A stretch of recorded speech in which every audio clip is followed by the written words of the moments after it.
La soledad tal vez es una de las experiencias más tristes y dolorosas de la vida.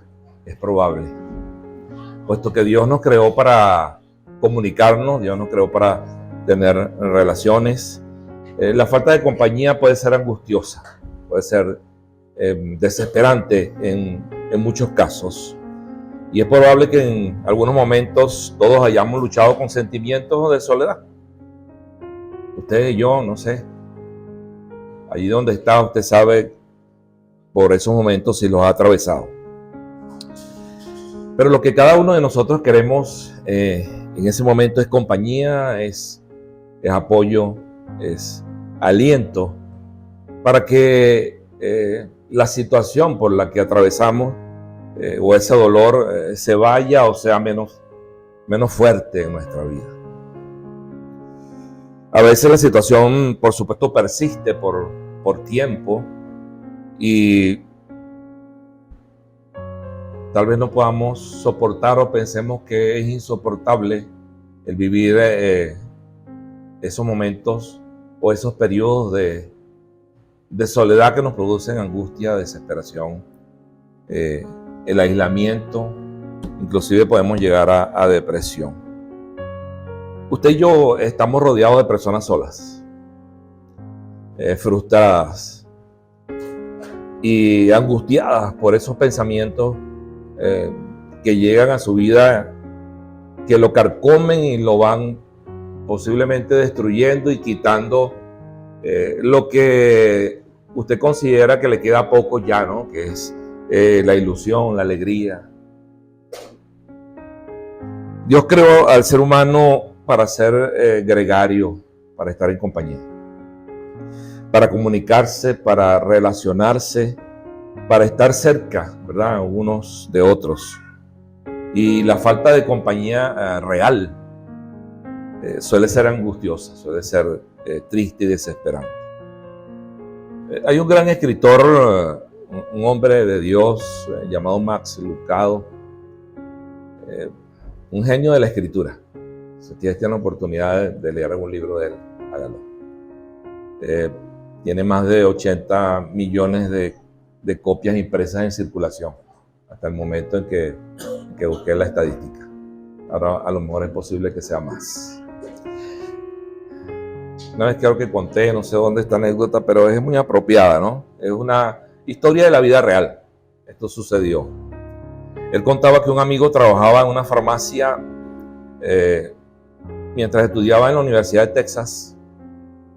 Su trabajo consistía en hacer entregas en algunos hogares de ancianos de la zona de Austin, un lugar de allá de Texas.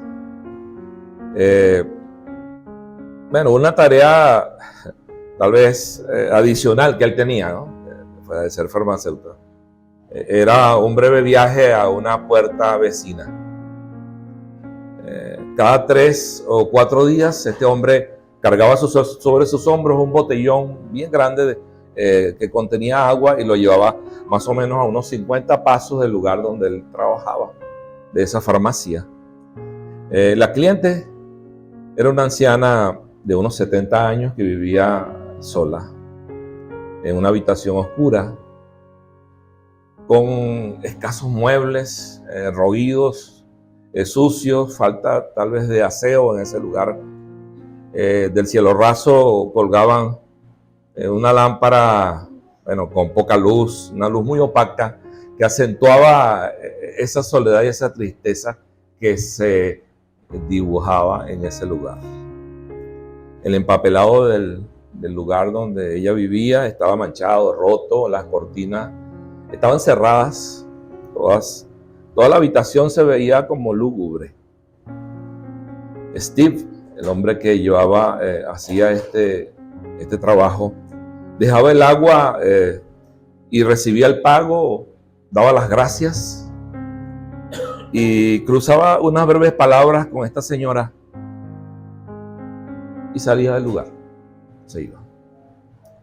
Con el transcurso del tiempo, este hombre comenzó a sentirse un poco extrañado por esa compra, ¿no?, que hacía esta anciana, y supo que aquella mujer no tenía otra forma de suministro de agua, sino la que dependía de la entrega de este hombre, la cual usaba en esos 2 o 3 días para, bueno, tomar, bañarse y lavar sus pocos perolitos y sus enseres. Se preguntaba y decía, extraña elección, ¿no? El agua municipal era muchísimo más barata. La ciudad le hubiese cobrado muchísimo menos por llevarle el servicio de agua hasta su hogar y mensualmente. El consumo en cuanto al gasto de dinero debe ser tal vez ínfimo comparado con el gasto que esta mujer tenía.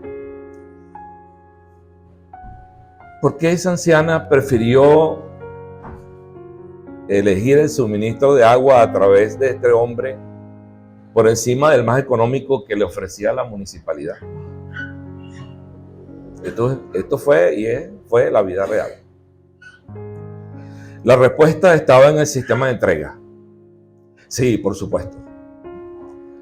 Era más económico tener que le suministraran el agua a través del municipio.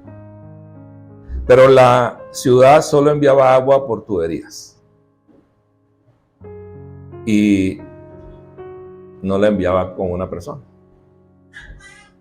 Y ella prefería pagar más y ver a un ser humano e intercambiar unas pocas palabras con él que pagar menos y no ver a nadie. ¿Cómo puede alguien estar tan solo y triste? ¿Cómo puede alguien estar tan aislado? ¿Quién experimenta soledad, desesperación, frustración? ¿Se ha hecho usted esa pregunta alguna vez en su vida? Por cierto, la soledad puede abatir a la persona que vive en forma anónima en una populosa y gran ciudad. La soledad puede abatir al extranjero, al inmigrante, al rico, al miserable, al divorciado, al padre de familia, a la mujer casada, al hombre casado, al joven, al anciano, al hombre de negocios, al que tiene mucho trabajo, al que tiene poco trabajo, al profesional. Bueno, y a otros cuantos más que están acompañados de mucha gente, pero solos por dentro, pero sumidos en la más plena soledad.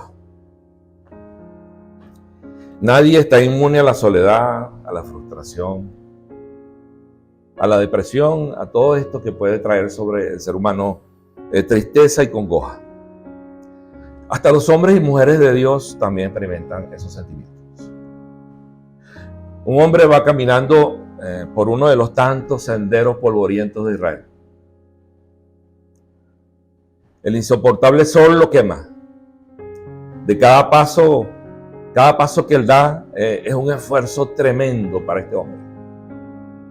Su rostro, bueno, denota una complejidad de sentimientos, de sensaciones, no sé.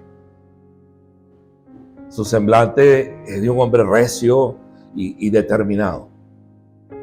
Pero esa huida que él hace por ese lugar sin fin, por senderos, bueno, inhóspitos, está tomando ventaja sobre su vida emocional y espiritual. Dijo, no puedo más, decía este hombre. Me doy por vencido, me rindo, nadie me comprende, estoy solo. Todos están en mi contra, nadie está a mi lado. Era su manera de pensar. Sus ojos ahora no miran, no miran el horizonte, no miran hacia arriba, ni siquiera miran el horizonte. Ya su mirada está sumida en el suelo, mira hacia abajo, mira sus pies. Y en ese caminar, cargando tal vez una vasija, no sé, una cantimplora improvisada, toma un trago de agua y se desploma debajo de un arbusto. ¿Quién iba a decir que ese caminante del cual les narro, que parece uno más de los tantos nómadas que andan por esas tierras de Israel,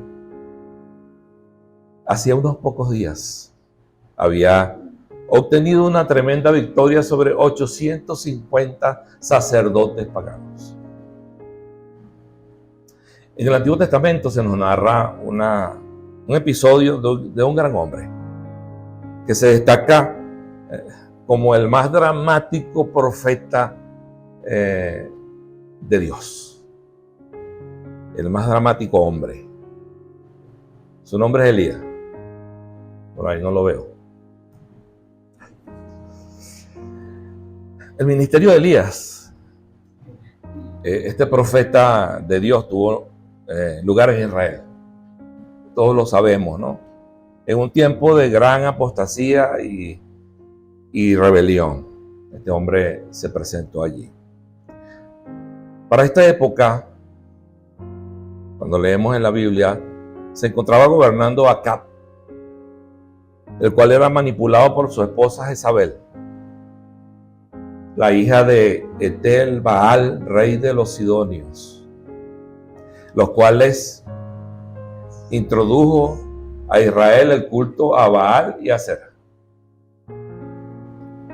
Fue durante este periodo de frialdad espiritual que Elías, el gran profeta de Dios, paró la lluvia, desafió un rey cara a cara, hizo caer fuego del cielo, mandó a ejecutar a cientos de falsos profetas y predijo con exactitud la fecha en que terminaría una sequía que duró 3 años y medio. Y al final de la sequía aparece respondiendo a Israel o reprendiendo, a lo mejor dicho, por su idolatría y desafiando a los profetas de Baal y Acera. Dice en Primera de Reyes, capítulo 18, versos 19 y 21. Ahora diles a todo Israel que se reúna conmigo en el monte Carmelo y trae también a los 450 profetas de Baal y a los 400 profetas de la diosa Acera, que dependen de la reina Jezabel. Elías se acercó a todo el pueblo y le dijo: ¿hasta cuándo seguirán dudando? Decidan si el Señor es el Dios verdadero y entonces síganlo a él. Pero si Baal es el Dios verdadero, entonces sigan a Baal. La gente no respondió ni una palabra, dice la Biblia. Fue así como Elías desafió a todos estos falsos profetas a que cada uno invocara a su Dios y que él respondiera con fuego, o el que respondiera con fuego, ese sería el Dios verdadero. Ustedes pueden leerlo allí en Primera de Reyes 18, 23 al 24, lo pueden leer tranquilamente en sus casas. Y dice que los falsos profetas invocaron a su Dios y no hubo respuesta alguna. Y pueden seguir leyendo en Primera de Reyes 18, 26 al 29. Y allí podemos ver que Dios respondió con fuego y el pueblo creyó nuevamente en él. Este y muchos otros eventos se narran de la vida de Elías, demostrando que Dios estaba con él a cada paso que él daba. A pesar de ver Elías cómo obtuvo esta gran victoria y todas las victorias que Dios le dio, después de haber orado para que volviese a llover sobre Israel, Jezabel se atreve a amenazar la vida del profeta. Provocó que éste saliera huyendo de los lugares a un lugar desierto. Y este gran profeta cayese en una terrible depresión, llegando a sentirse solo y frustrado. Santiago 5:17 nos dice: Elías era hombre sujeto a pasiones semejantes a las nuestras. O sea, Elías era tan humano como usted y como yo. De modo que él también vivió momentos de angustia y momentos de soledad. En 1 Reyes 19:4 leemos la parte final del verso, las palabras del propio Elías diciendo: es suficiente, Señor, lleva mi vida, quiero morirme. ¿Cuántos de nosotros o cuántos de ustedes se pueden identificar con Elías en un momento de su vida? Que después de grandes luchas, grandes batallas, victorias en la vida cristiana, viene una situación difícil que nos agota, que nos deprime, que nos hace sentir solos hasta el punto que posiblemente deseemos salir huyendo de todo e inclusive, como el profeta Elías, clamar aún por la muerte. Es probable que usted se haya conseguido o haya estado en algún momento en esa situación. Que usted haya estado en ese desaliento total y se ha visto sin que nadie esté cerca de usted y lo anime. ¿Ha experimentado usted alguna vez este síndrome de Elías? Veamos lo que Dios hace para cubrir cada una de las necesidades del profeta en el momento de la crisis de este hombre. Podemos ver allí tal vez como resultado de 4 pasos equivocados de este gran profeta de Dios. Cayó en soledad, cayó en angustias. Elías dice que terminó en el desierto bajo un árbol, totalmente desesperado, solo y desfalleciendo. En 1 Reyes 18:46, y la mano de Jehová estuvo sobre Elías, el cual ciñó sus lomos y corrió delante de Acab hasta llegar a Jezreel, como 45 kilómetros. Imagínense la carrera que echó ese pobre hombre. En 1 Reyes 19:1-4 dice: acá dio a Jezabel la nueva de todo lo que Elías había hecho y de cómo había matado a espada a todos los profetas. Entonces envió Jezabel a Elías un mensajero diciendo: así me hagan los dioses y aún me añadan si mañana a esta hora yo no he puesto tu persona como la de uno de ellos. Viendo pues el peligro, se levantó y se fue para salvar su vida, y vino a Beerseba, que está en Judá, y dejó allí a su criado.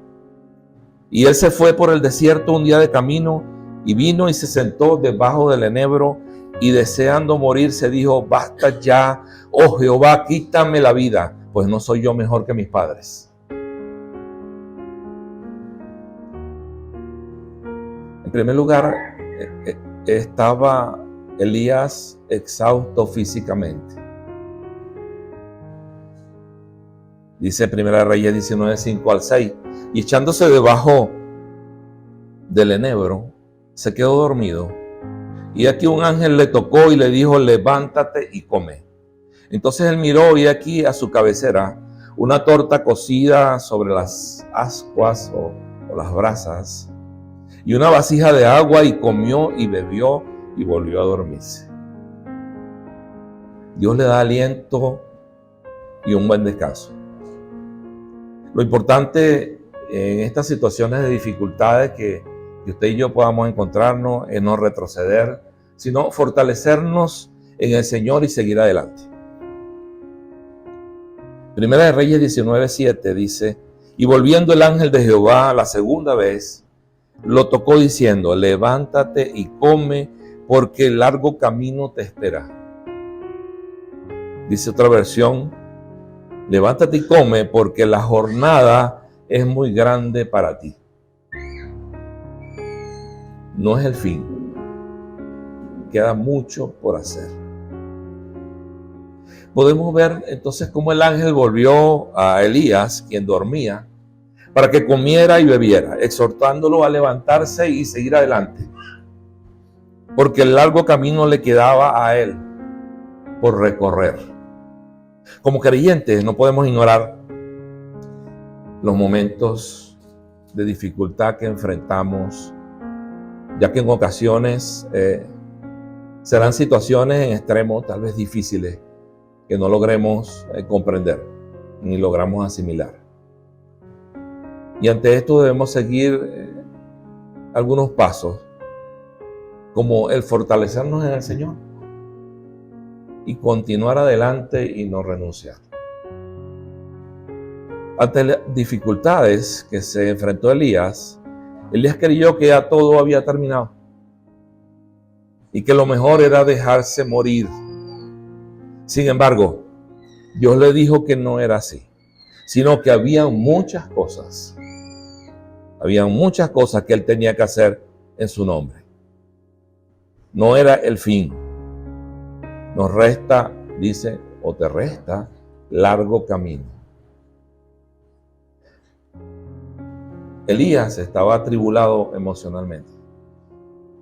En 1 Reyes 19, 12 y 13, dice, y tras el terremoto un fuego, pero Jehová no estaba en el fuego, y tras el fuego un silbo apacible y delicado.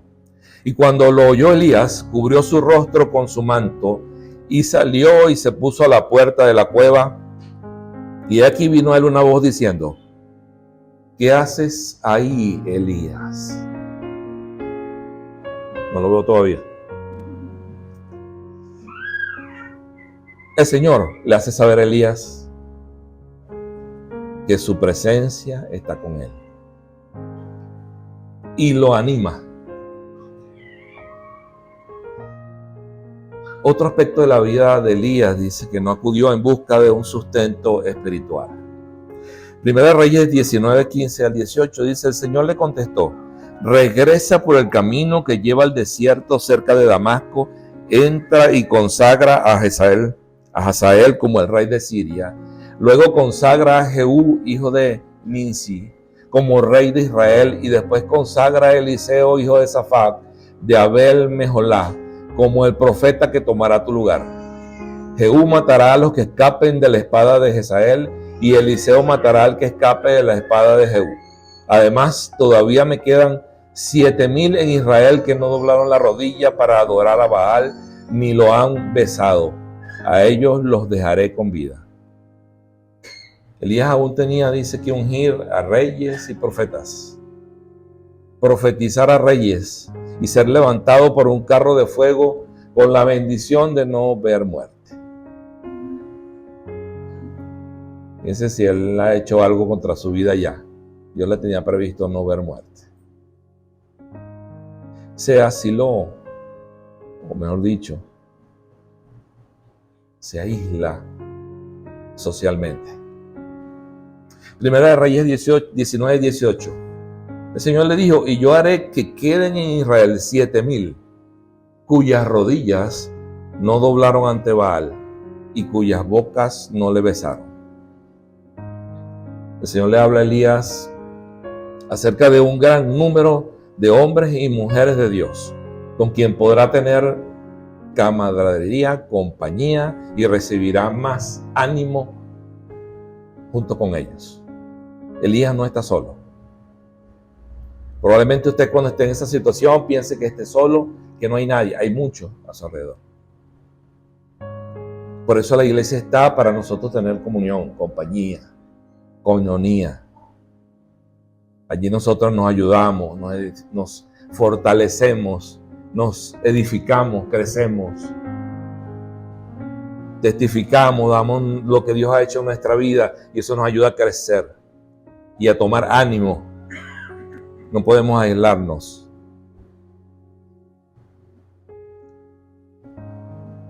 De esa misma manera, ¿verdad? Como a Elías Dios le habló, Dios quiere suplir nuestras necesidades y su necesidad personal. Dios nos exhorta a levantarnos en medio de nuestras dificultades, en medio de nuestros problemas, En medio de aquello que usted piensa que le ahogue, levantarse y seguir adelante. Es importante comprender que aún en medio de las peores situaciones de nuestra vida, Dios no ha perdido el control de ellas. Dios tiene propósitos, Dios tiene planes. No lo sabemos, pero lo que sí debemos hacer es confiar en Él. Que Él es el que lleva nuestra dirección, que Él es el que lleva el timón de esa embarcación. Y nos ha de llevar a puerto seguro. El deseo de Dios es usarnos para su gloria, usarnos para su honra. Y por ello el enemigo levantará oposición, lo va a hacer. Va a tratar de destruirlo, de desanimarlo. Pero Dios nos ha hablado a través de su palabra.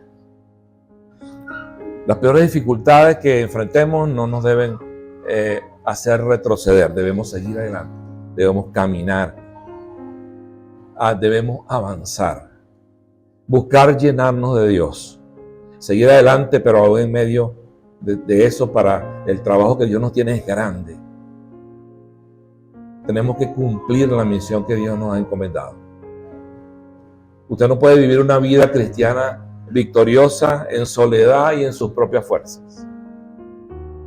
La vida cristiana se vive en unión y en compañerismo del pueblo que Dios ha puesto para nuestro apoyo y para seguir adelante aún en medio de las situaciones que enfrentemos. Uno de los aspectos importantes que podemos aprender en todo lo narrado en este capítulo 19 de Primera de Reyes es escuchar la voz de Dios. En el relato Dios no se revela en el viento fuerte, en el terremoto o en el fuego. Dice que Dios se revela a través de un susurro suave, de un silbido. Allí está Dios, ¿verdad? Esto nos muestra entonces que a veces para escuchar a Dios necesitamos silenciar en nuestras mentes. Necesitamos silenciarnos nosotros porque a veces hablamos mucho y no dejamos que Dios hable a nuestras vidas. Elías fue un hombre de mucha labor, hizo muchos eventos grandes, trascendentales, pero en lo más pequeño se turbó, tuvo miedo, tuvo temor y se aisló. La providencia de Dios, la providencia divina. Aunque Elías se siente solo, se siente desanimado, Dios le asegura que hay miles de personas fieles que no han doblado sus rodillas ante los ídolos. Le dice el Señor a Elías. Esto nos recuerda a nosotros. En nuestros momentos de mayor debilidad, sabemos que Dios siempre está presente y cuida de cada uno de ustedes. Hay algo muy importante también, es cuidar nuestra salud emocional. Después de la victoria sobre los profetas de Baal, que dijimos que eran como 850, eran 450 más 400. Eran unos que servían a la otra diosa, a la diosa. Elías experimenta una profunda depresión y deseo de morir. Se siente solo. Sin embargo, Dios provee descanso y alimento y cuidado para este gran hombre de él. Le dice que descanse, que duerma y que coma, sin glotonería. Esto nos muestra, ¿verdad?, la importancia de cuidar en nuestra salud emocional y buscar ayuda cuando la necesitemos. No es una cuña, pero hay personas que no les gustan los psicólogos, pero tenemos psicólogos cristianos. La necesidad de confiar en Dios en medio de la adversidad. A pesar de las dificultades, la persecución, Elías confía en que Dios está con él. Al final, ¿verdad? Dios se le muestra y él dice, bueno, arranca su caminar. Sabe que él lo va a guiar en ese camino difícil, largo, tortuoso, pero Dios va con él. Incluso en nuestros momentos más oscuros debemos confiar en la fidelidad de Dios y recordar que Él tiene planes para nuestra vida. La importancia de los planes y el propósito. Después de su encuentro con Dios, Elías recibe instrucciones para ungir a Eliseo, dice, como profeta y continuar su ministerio. Esto nos enseña a nosotros que debemos buscar servir a Dios y cumplir nuestro propósito en la vida, incluso cuando enfrentamos situaciones adversas y dificultades que nos agobian e intentan detener nuestro caminar. En resumen, Elías nos enseña sobre escuchar la voz de Dios, confiar en su providencia, cuidar nuestra salud emocional, agarrarnos de Él siempre y Él cumplirá su propósito en nuestras vidas. Expresemos esta palabra como el profeta Isaías. Ya terminando.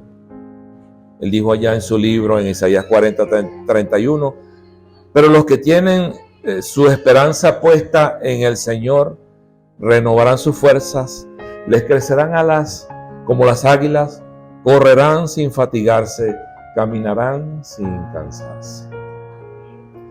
Dios nos bendiga, Dios nos ayude a ser realmente hijos obedientes, personas que dependamos de Dios, que aún en medio de su situación usted sepa y esté seguro que no está solo y que Dios tiene un plan y un propósito en su vida, aún cuando usted no logre verlo, pero esté seguro de que Dios lo tiene y que Dios va a cumplir en usted grandes planes si logramos asirnos de Él, mantenernos en esos momentos que nos van a llegar. Si no estamos pasando por un momento de soledad y tristeza en este momento, lo más probable es que lo pase.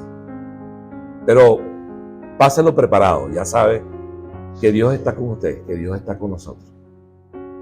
Dios nos bendiga y nos ayude a ser verdaderos cristianos que creamos en su palabra y confiemos en que Dios está con nosotros, no solamente cuando todo está en bonanza, sino cuando se siente que se ahoga, cuando usted siente que ya es imposible mantenerse en pie, es cuando usted debe sentir a Dios a su lado.